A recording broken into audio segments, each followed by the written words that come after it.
করেই। আরজি কর। হ্যাঁ, আর্যিকর থেকেই ও বেরোবো। হ্যাঁ। তো আর বলো এবার। বলছি ওটা হয়েছে কি বলতো, ও 2টো অব্দি পেশেন্ট দেখেছে, ঠিক আছে। রাত্রি পেশেন্ট 2টো। রাত্রি 2টো, ঠিক আছে। আচ্ছা। 2টো অব্দি পেশেন্ট ডেকেছে, দেখে রুমে এসে অনলাইনে অর্ডার করে 4জন বন্ধু মিলে খেয়েছে, ডিনার হুম করেছে। হুম করে ও খুব টায়ার্ড ছিল, যেহেতু 36 ঘন্টা ডিউটি ছিল, হুম টায়ার্ড ছিল। ও কি করেছে, ওই সেমিনার রুমে গিয়ে হুম শুয়ে পড়েছে একটা রেড কালারের ব্ল্যাঙ্কেট ঢাকা দিয়ে। হুম। কিন্তু তারপরে মানে সেমিনার রুমে এমনি কি তোমাদের ওরকম সেমিনার রুমে টুমে ঘুমানো হয়? মানে আমি যদিও কোনো আইডিয়া নেই, ওই জন্য জিজ্ঞেস করছি। না, এবার একটা রেসিডেন্টাল ডক্টর রুমস থাকেই, আচ্ছা। বুঝতে পেরেছিস, তারপরেও সেমিনার থাকে। এবার হুম। সেমিনারে একটা বেড থাকে, আর আচ্ছা ডক্টরস রুমে 2টো 3টে, যেরকম বড় ঘর হবে সেরকম বেড পাতা থাকে। আচ্ছা আচ্ছা। মেনলি ডক্টরস রুমে শোয়ার কথা, ঠিক আছে। হুম হয়েছিল কি, ওকে বডিটা পাওয়া গেছে সেমিনার রুমে, হুম কিন্তু ঘুমাচ্ছিল ডক্টরস রুমে। যে হুম রুমটা তোর এখন ভাঙা হয়েছে, দেখেছিস রুমটা ভেঙেছে, একটা ভিডিও ঠিক দেখছিলাম। বাথরুমের পাশেই, হুম ঠিক আছে। মানে বাথরুমটাকে অজুহাত দিয়ে হুম। ওই রুমের দেয়ালটা ভেঙে দিয়েছে। অ্যাকচুয়াল কাণ্ডটা ঘটেছে তোর ইয়েতে, ওই রুমটার ভেতরে, ডক্টর রুমে। ডক্টরস রুমে। ডক্টরস রুমেটা ঘটনাটা ঘটেছে, ওই বডিটাকে তো ডক্টর ধস্তাধস্তি। রুমে ওই দিন আর কেউ ছিল না, খালি মানে অনলি ওই দিদিটাই ঘুমাচ্ছিল? হ্যাঁ, এবার তোকে আমি বলি, অন কলে নিশ্চয়ই একজন থাকবে না, না। ওরা জুনিয়র সিনিয়র মিলিয়ে থাকে। এমনকি থার্ড ইয়ার একজন থাকবে, সেকেন্ড ইয়ার একজন থাকবে, হুম প্লাস ফার্স্ট ইয়ারের ইন্টার্নশিপরা যারা থাকে তারা ইন্টার্নরা থাকে। হুম আর চেস্ট এমন একটা ওয়ার্ড হচ্ছে, কোভিড এর পর থেকে প্রায় হামেশাই সবার শ্বাসকষ্ট হচ্ছে, মানে আসছে মানেই শ্বাসকষ্ট হচ্ছে। হুম আর চেস্ট ওয়ার্ড আর চেস্ট মেডিসিন দুটোই হুম পাশাপাশি ওয়ার্ড, হুম ঠিক আছে। হুম। তো কেউ কি শুনতে পায়নি? কেউ শুনতে পায়নি। হ্যাঁ, ওটাই তো আমি ওই দিনকে ওটাই ভাবছিলাম এবার যে। দেখ, ধস্তাধস্তি করাতে একটা নিশ্চয়ই চিৎকার হয়, একটা ভাইলেন্ট হয়, হুম হুম বুঝতে পেরেছিস। হুম তারপরে আবার কি, যে 4জন ওর সাথে খেয়েছে তারা কোথায়, তারা কেন মিডিয়ার সামনে আসছে না? হুম। তাই ঠিকই তো, তো। তারা কেন আসছে না? তোমার ওই এক- দিন ডিউটি ছিল না রাতে? ওই দিনকে আমি নাইটে ডিউটি করছিলাম। আচ্ছা। আমি নাইটে ডিউটি করে এসেছি, আমার লাস্ট নাইট ছিল।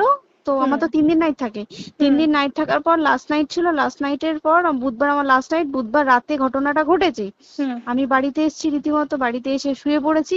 3টের সময় আমার কাছে ফোন এসছে যে সবাইকে ডেকে পাঠিয়েছে, ইমিডিয়েট আয়। হুম। তখন গিয়ে দেখি আরজি করে এই অবস্থা, পুরো গোটা হাসপাতালকে ডেকে পাঠিয়েছিল। গিয়ে দেখি পুলিশ ছয়লা, মানে। আর ওকে যেভাবে, আমি তো বডিটা দেখেছি রে, মানে আমাদের এখনো পর্যন্ত চোখ থেকে নামছে না। রীতিমতো মনে হচ্ছে মেয়েটা যেন আমাদের পাশে পাশে ঘুরছে, হুম একদম হুম হুম এরকম, মানে মানে অদৃশ্যমান, মানে আমরা এরকম ভাবতে পারছি না যে এরকম ভূত হুম থাকে বা একটা স্পিরিট থাকে বা কিছু।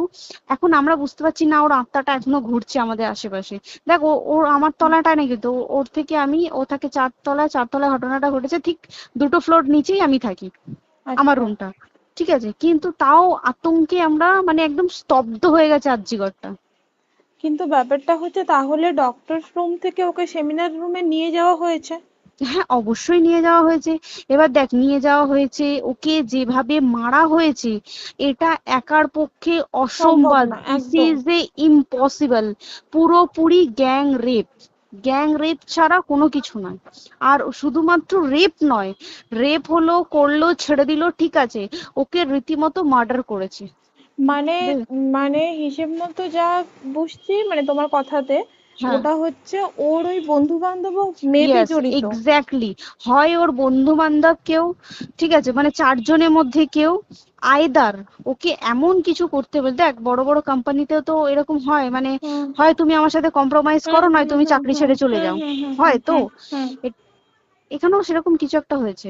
যাকে যে ক্রাইম করেছে, সেও কিন্তু নর্মাল ডক্টর নয়, কিন্তু সেও একটা ভালো পোস্টে র্যাঙ্ক করছে, বুঝতে পেরেছিস। তবেই কিন্তু পুরো ব্যাপারটাকে হসপিটাল চেপে যেতে চাইছে, পুরো ব্যাপারটাকে। তাহলে এই সিভিক যে, ও কোথা থেকে আসছে?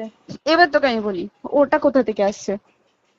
আমাদের প্রিন্সিপাল চেঞ্জ হয়ে গেছে, ডেপুটি সুপার চেঞ্জ হুম হয়ে গেছে, তারপরে আমাদের ওই অ্যাসিস্ট্যান্ট সুপার চেঞ্জ, সব চেঞ্জ হয়ে গেছে। হুম তারপরে যে ওয়ার্ডের ডাক্তাররা ছিল, সিস্টাররা ছিল, ওয়ার্ড বয়রা ছিল, মাসিরা ছিল, সবাইকে ডেকে এখন হুম সাসপেন্ড করা হয়েছে। হুম তারা কোথাও যেতে পারবে না, রোজ গিয়ে কোর্টে গিয়ে দেখা করছে, আজকেও কোর্টে গেছিল সবাই। হুম তারপরে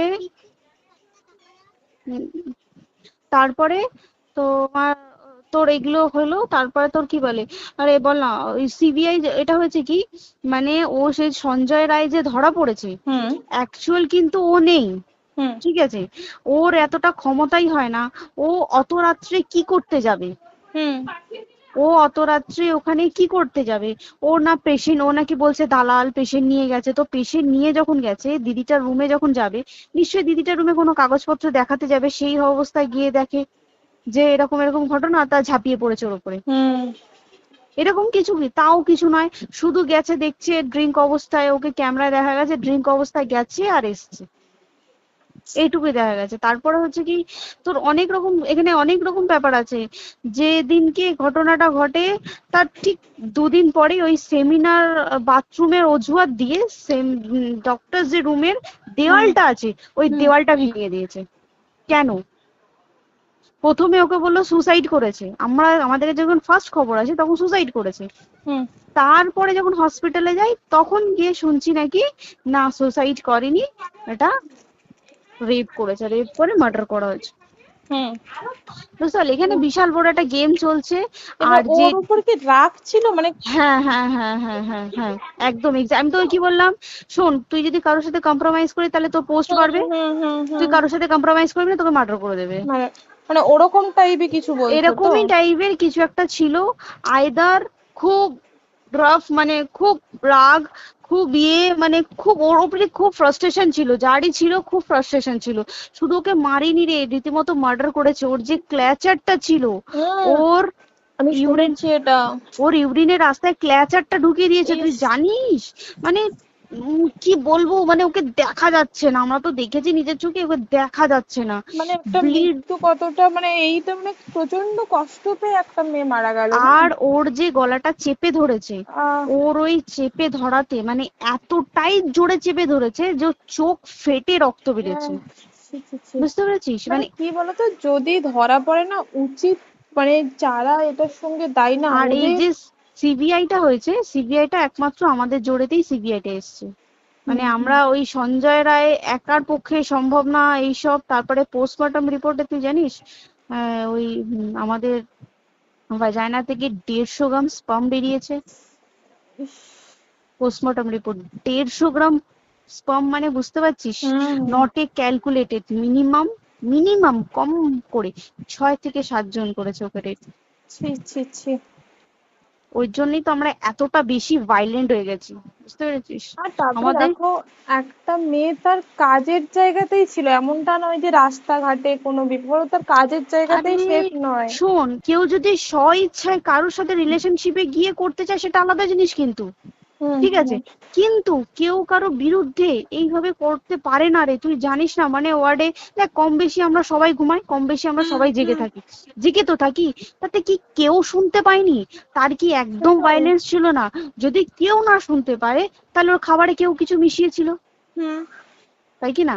হুম হুম সেটাও পোস্টমর্টম রিপোর্টে মানে লিক করছে না, যে কেন খাবার খাবার ও তো খাবারটা খেয়েছিল, সেটা তো নিশ্চয়ই পেটেই ছিল, পেট থেকে তো হুম বমি করে বের করে দেন, সেটা হুম তো ফরেনসিক রিপোর্টে কিছু বলবে। হুম আর তুই জানিস না, দেনার দেন মানে ধর পোস্টমর্টম রিপোর্ট আসতে 3 দিন সময় লাগে, হুম ও যেদিনকে মরেছে ঠিক তার পরের দিনকে বিকালবেলা পোস্টমর্টম রিপোর্ট বার করে দিয়েছে, মানে বডি বার করো আর পোড়াও, হুম 10 সেকেন্ডের মধ্যে ওর বাড়িতে নিয়ে গেছে, তারপরে বডি পুড়িয়ে দিয়েছে।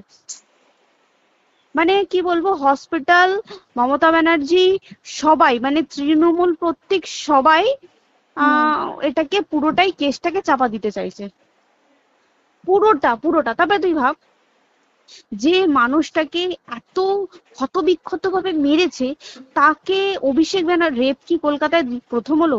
নয়, হুম বিভিন্ন জায়গায় বিভিন্ন ভাবে রেপ হয়েছে, হুম ধরা পড়েছে, ফাঁসি হ্যাঁ হয়েছে কি হুম জেল হয়েছে।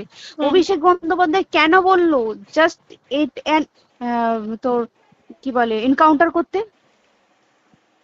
মানে কি সঞ্জয়কে যদি এনকাউন্টার করে পুরো কেসটা চাপা পড়ে পুরো যাবে, কেসটা চাপা পড়ে যাবে একদম। স্টুডেন্টরা ঠান্ডা হয়ে যাবে, হুম হুম আর আমরা সেটা মানবো না, আমরা সেটা হতেই দেব না। তাতে যদি চাকরি মানে আরজিকরটাকে সিল করতে হয় তাতেও আমরা রাজি আছি, সিল করে দেওয়া হোক আরজিকর, সিল করে দেবে মনে হচ্ছে যদি ঠিকঠাক ভাবে। এবার ওই জন্য আমাদের দাবিতে সিবিআই এসছে। এবার তুই একটা কথা বল, যখন দেখতে পাচ্ছে মমতা ব্যানার্জি যে কলকাতা পুলিশ আমাদের জন্য কিছু করতে পারছে না, আমরা কিছু মানতে পারছি না, 7 দিন ধরে বার করতে পারছে না, হুম তাহলে সেটা 2-3 দিনের মধ্যে কেন হ্যান্ড ওভার করে দিল না? হুম তাই তো। তাই কি না? তারপরে দেখ পিডব্লিউডি ওটা লো পোস্টের মানুষ, মানে যারা ভাঙচুর করে, মানে সিমেন্টে যারা কাজ করে হুম তাদেরকে পিডব্লিউডি বলে। হুম এবার পিডব্লিউডির নিশ্চয়ই হায়ার অথরিটি থেকে অর্ডার এসছে তবেই ওরা গিয়ে ভেঙেছে। ওরা হুম নিশ্চয়ই পাগল নয় দুম করে গিয়ে কোনো গভর্নমেন্ট প্রপার্টি ভেঙে দেবে। হুম অর্ডারটা কে পাস করলো যে এখনই চেস্ট ওয়ার্ডটাকে ভাঙতে হলো? সিবিআই আসা পর্যন্ত অপেক্ষা করতে পারতো। কারণ আজকে অত বড় বিক্ষোভ হবার কারণ কি হচ্ছে, একটাই কারণ, যে মেয়েটি মারা গেছে ঠিক আছে, কিন্তু তাকে এত বেশি মলেস্ট করে, এত বেশি রেপ করে বা বেশি ওকে মেরেছে, তার কি কোনো প্রতিবাদ নেই? তুই কোথায় সেফ পাবি তুই আমাকে বল? তুই ধর চাকরি ছেড়ে, আজকের সরকারি চাকরি ছেড়ে তুই প্রাইভেটে যাই, প্রাইভেটেও তো তাই একই কোথাও না, অবস্থা, একদম একদম। প্রাইভেটেও একই অবস্থা। তুই কোনো চায়ের দোকান খুলে বসবি, অনার্সশিপে তুই বসলেও তাও এসে তো হাজার ছেলেরা থাকে, হুম হাজার ছেলেরা টিস করে, তুই কোথায় কি করবি? তাহলে আমাদের সেফটি কোথায়? আমাদের মুখ্যমন্ত্রী মমতা ব্যানার্জি সে একটা লেডি হয়ে তাহলে আমাদের কি সেফটি দিয়েছে? আমাদের কি লক্ষ্মী ভান্ডার দিলে this is a problem solve? পুরো মাসের আমাদের কি সব খরচা চলে যায় লক্ষ্মী ভান্ডারে? জানি না, আই ডোন্ট নো, মানে আমরা প্রচুর ক্ষেপে আছি, প্রচুর, মানে এর বিচার না চাওয়া পর্যন্ত তা তুই ঠিকই তো। ভেবে চল কি এটা সলভ হবে না। আমরা মানে বিচার আমি নিয়ে আমি কথা বলবো। 2 দিন ধরেই ভাবছিলাম তোমাকে ফোন করবো, কিন্তু মানে এটা ওটাতে হয়ে উঠছে না। আর তোমাকে তো হুম। আমি ওই দিন রাতেই হোয়াটসঅ্যাপ করলাম না। হ্যাঁ হ্যাঁ এবার হ্যাঁ তখনই না আমি ব্যাপারটা অতটা বুঝতে পারিনি, আর আমার তার পরের দিনই ভোরবেলা ডিউটি। তা হ্যাঁ। আমি খুব তারপরে সাবধানে থাকিস তুই, আর খুব বলো না, সাবধানে না না। থাকিস। হ্যাঁ তাই তো, এখন মানে আর তোমরাও সাবধানে থাকো সবাই। কি বলবো বল, কিছু বলার নেই। দেখ আমাদের মধ্যবিত্ত মানুষরা, আমাদের চাকরি করে খেতেই হবে, সোজা কথা। একদম একদম। তাই কিনা বল? বাবা এত হুম পুঁজি নেই যে বসে অত, বসে খাবো, ঠিক আর আছে? সেই মেন্টালিটিও নেই। পুঁজি হ্যাঁ যদিও থাকে, মেন্টালিটিও নেই হ্যাঁ যে এবার বাবার তুই, পুঁজিতে খাবে। এবার একটা কথা তুই বল, চাকরিটা কোথায় গিয়ে করবো তুই একটা বল? কোন সেটাই। স্টেটে গিয়ে চাকরি করবো তুই আমাকে বল? ওই যেমন, মানে এটা হয়তো আমার মা যেমন বাড়িতে থেকে 7টার মধ্যে ঢুকে যাও, দিদিকে তো ধরো অনেক রাত অব্দি 9টা, 9:30, 10টা অব্দি ল্যাবে থাকতেই হয় না।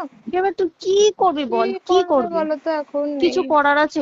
দেখ ল্যাবেও তো সব ছেলেরা আছে, ছেলে হ্যাঁ আছে মেয়ে আছে। তুই একদম। কাকে বারণ করবি, তুই কাকে বিশ্বাস করবি তুই বল? তুই ধর কলিগদের সাথে খেতে বসেছিস, ঠিক আছে, তোর টিফিনটা যদি কেউ চাইলো তুই তাকে না দিয়ে পারবি? না একদমই, আর কার মনে যে কি আছে সেটাই তো খুব কি বলবি সমস্যা। বল? এবার তুই বল খাবারটা যে খাবি, তোর টিফিন কেউ চাইলো বা তোকে যদি কেউ বললো কে একটু একটু খা, যেমন আমরা শেয়ারে হয় স্কুলে হ্যাঁ যেটা আমাদের শিখে আমাদেরও হয়, এসেছি, যেটা হ্যাঁ স্বাভাবিক, এটা সবারই এটা তো হয়। স্বাভাবিক। তুই বল তাতে যদি এরকম অবস্থা হয় তাহলে কি করবে মানুষ, তুই আমাকে বল? আজকেও তো তাই আমাদের দেখ না, 11টা থেকে আমাদের তোর ক্যান্ডেল দিয়ে হোয়াইট ড্রেস হুম। পরে সব শ্যামবাজারে একতা হবে। এখন আবার বৃষ্টি শুরু হয়েছে, কে জানে বৃষ্টি, কি প্রচুর বৃষ্টি শুরু হলো। কি হুম, হবে জানি না আমি। ঠিক আছে গো, টাটা। হ্যাঁ হুম চল টাটা। হুম হুম হুম। হুম হুম। দর্শক, এই কল রেকর্ডটাও ভাইরাল হয়েছে, আমার কাছে এসছে। আরজিকর নিয়ে তারা যা সব তথ্য পেয়েছেন বা যা দেখছেন